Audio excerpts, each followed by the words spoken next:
My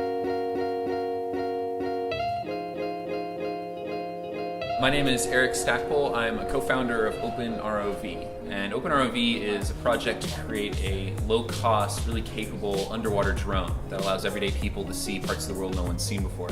So we started about 5 years ago trying to build a kit that people could build at home.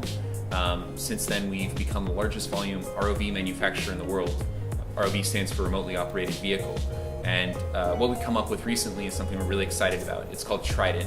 It's a vehicle that can go down to 100-meter depth. It can see parts of the world no one has seen before. And we're hoping to put that in the hands of everyday people.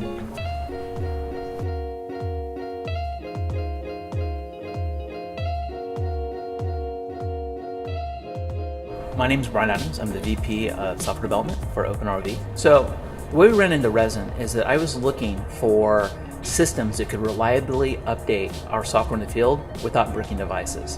And it turns out this is actually a really immature field in the Linux community space. We'd been running with Package Manager and our own repository as an update solution, but I ran into the problems where if the device was low on drive space, it required human interaction to actually fix that issue so you can continue an update. And that just wasn't going to work for us in the field.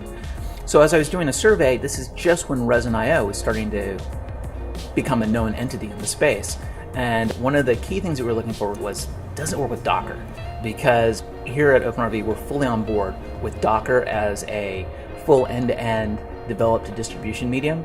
And we needed something to work with that and work with ARM because we're running on ARM processors. And so the fact that I was able to get the build server up and running and run with it was huge for us. And Docker just worked, it deployed, yay team.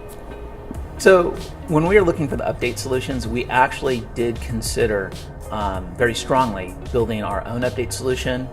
But it's one of those things, if the updates don't work right the first time, you're kind of really in trouble.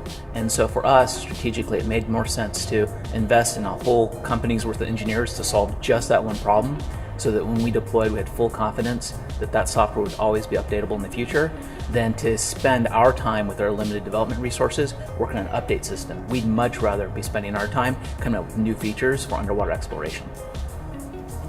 So the biggest benefits that we're getting from Resin is that our team can stay focused on delivering the software our customers need from a feature standpoint, and the infrastructure piece of how do you get updates to the system reliably can be handled by somebody else.